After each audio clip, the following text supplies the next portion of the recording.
Halo teman-teman, Assalamualaikum warahmatullahi wabarakatuh. Kembali lagi nih bersama saya Rizal Akmon Abdul Karim dari GT5 Paper Production School APP Sinarmas. Teman-teman tahu nggak jenis tanaman apa yang mampu menghasilkan 1,2 kg oksigen per hari dan mampu memperbaiki sumber tangkapan air melalui aliran bawah tanah? Atau enggak tanaman yang cocok digunakan sebagai tanaman alternatif untuk mengurangi kekeringan di daerah kering? Ingin tahu jawabannya? Mari simak video ini dan buktikan sendiri betapa ajaibnya tanaman yang satu ini. Tanaman yang akan kita bahas kali ini adalah bambu.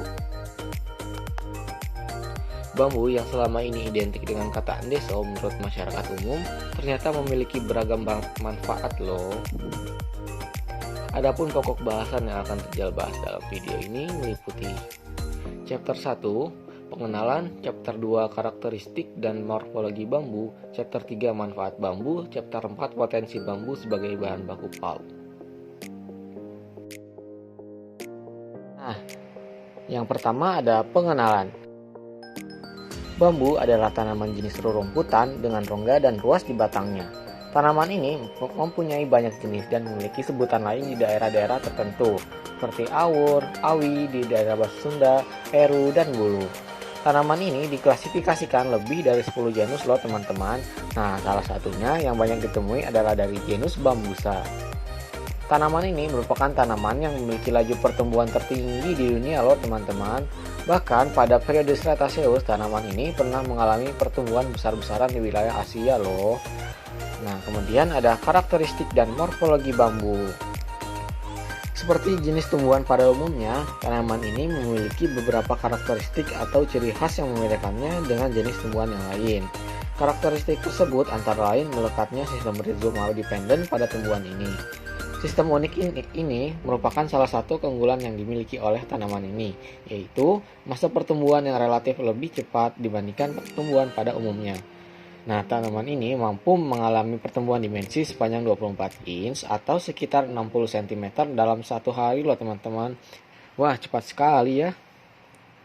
Nah, bahkan jika kondisi tanah dan iklim tempat tumbuhnya bersahabat, tanaman ini mampu mengalami pertumbuhan lebih dari itu. Wah, hebat sekali tanaman ini. Tanaman ini memiliki struktur morfologi tertentu baik untuk bagian batang, daun, akar, maupun tunasnya. Batang memiliki bentuk silinder memanjang yang terdiri atas beberapa ruas. Batang ini muncul dari akar-akar rimpang yang kemudian pada saat umurnya sudah mulai menua. Batangnya cenderung berongga dan berubah menjadi keras. Tanaman ini umumnya memiliki tinggi sekitar 0,3 meter hingga 30 meter, dengan diameter batang berkisar antara 0,25 cm hingga 25 cm, yang ketebalan dindingnya mencapai 25 mm. Daun tanaman ini merupakan jenis daun lengkap, yaitu daun yang memiliki pelepah daun, helaian daun, dan tangkai daun. Pertulangan daun sejajar di mana terdapat satu tulang daun berukuran besar dan di bagian tengah daun, dengan tulang daun berukuran kecil di sekitar yang tampak tersusun sejajar satu sama lain. Akar bambu memiliki sistem percabangan tertentu yang berbeda antara jenis satu dengan lainnya. Akar tanaman ini merupakan akar rimpang yang ujungnya memiliki bentuk yang lebih lebar dibandingkan dengan bagian pangkalnya, atau dapat dikatakan memiliki bentuk yang meruncing ke arah pangkal dan setiap ruasnya memiliki akar dan kuncup. Kuncup yang terdapat pada akar inilah yang nantinya akan berkembang menjadi rebung dan akar akan memanjat ke atas menjadi bulu. Rebung merupakan tunas bambu yang muncul dari dasar rumpun, tepatnya dari kuncup akar rimpang yang sudah tua. Bambu merupakan tanaman yang mampu meregenerasi dirinya sendiri secara alami. Saat tangkai bambu dipanen, maka tunas baru akan muncul dan menggantikannya dalam beberapa bulan. Jika dibandingkan dengan pohon yang hanya dapat dipanen dengan rotasi beberapa tahun, bambu dapat dipanen secara rutin per tahun. Pertumbuhan bambu yang cepat berarti menjamin kelangsungan untuk memenuhi kebutuhannya yang berkelanjutan. Tanaman bambu dapat produktif lebih dari 50 tahun. Panen perdana tanaman bambu ini biasanya dimulai pada usia setelah 4-7 tahun. Nah, kemudian ada manfaat dan kegunaan. Bambu merupakan salah satu tanaman yang sangat bermanfaat bagi masyarakat, terutama di pedesaan. Kehidupan masyarakat umumnya tidak dapat dipisahkan dengan tanaman ini. Bagaimana tidak, hampir semua kebutuhan masyarakat desa memanfaatkannya sebagai bahan utama ataupun sebagai bahan alternatif. Masyarakat memanfaatkan tanaman ini dalam kehidupan sehari-hari, seperti untuk diolah menjadi bahan makanan dengan memanfaatkan rebung. Selain itu, bambu dibuat menjadi peralatan rumah tangga, berbagai jenis kerajinan, konstruksi seperti membangun rumah, jembatan, tiang, atap, dan sebagainya. Bambu juga seringkali digunakan sebagai bahan bakar upacara adat. Selain itu, tanaman ini juga bermanfaat sebagai hasil hutan bukan kayu atau HHBK yang dapat dimanfaatkan sebagai pengganti hasil hutan kayu. Tidak hanya itu, tanaman ini memiliki kegunaan lainnya, antara lain kegunaan ekologis. Tanaman ini diyakini mampu memperbaiki daerah tangkapan air, sehingga aliran bawah tanah mengalami peningkatan. Tak heran jika beberapa negara di Asia seperti Tiongkok menjadikannya sebagai tanaman utama konservasi alam. Kemudian potensi. Banyak potensi sumber daya alam di Indonesia yang belum dikembangkan dan bahkan belum disadari oleh masyarakat. Salah satunya adalah potensi bambu di Indonesia. Sebagian besar masyarakat di Indonesia sudah mengetahui banyak hal terkait manfaat tanaman tersebut. Namun tidak semuanya menyadari bahwa potensi tanaman ini di Indonesia dapat dikembangkan. Salah satunya sebagai alternatif bahan baku pembuatan pulp atau bubur kertas. Padahal Indonesia saat ini menduduki peringkat ketiga pengekspor bambu di dunia setelah India dan Tiongkok. Hal ini mengindikasikan bahwa tanaman ini mudah diperoleh di Indonesia dan sangat potensial dijadikan bahan baku pulp karena ketersediaannya yang melimpah. Berikut proses pengolahan bambu menjadi pulp. Bambu yang digunakan sebagai bahan baku pembuatan kertas adalah bambu jenis betung. Bambu betung memiliki serat yang gak keras dibanding bambu-bambu lainnya, makanya cocok diolah jadi kertas.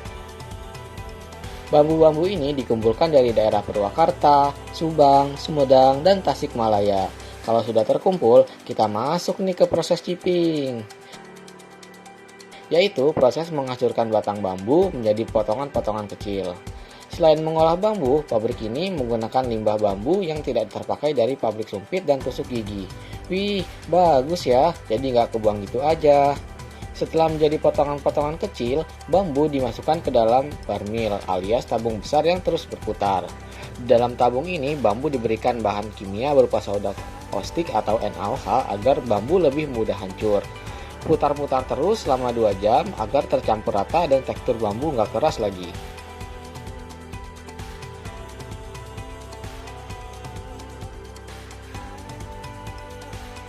Potongan bambu selanjutnya dipindahkan ke mesin crushing. Di mesin ini, potongan bambu dihancurkan lagi sampai menjadi serpihan-serpihan kecil. Nah, lanjut ke proses berikutnya, yaitu refiner atau penghalusan. Jadi, di dalam mesin ini, serpihan bambu dicampur dengan air, kemudian digiling dengan bantuan uap panas di dalamnya. Bambu pun menjadi bubur. Wih, bambu-bambu ini kemudian dipres hingga menjadi berbentuk lembaran panjang.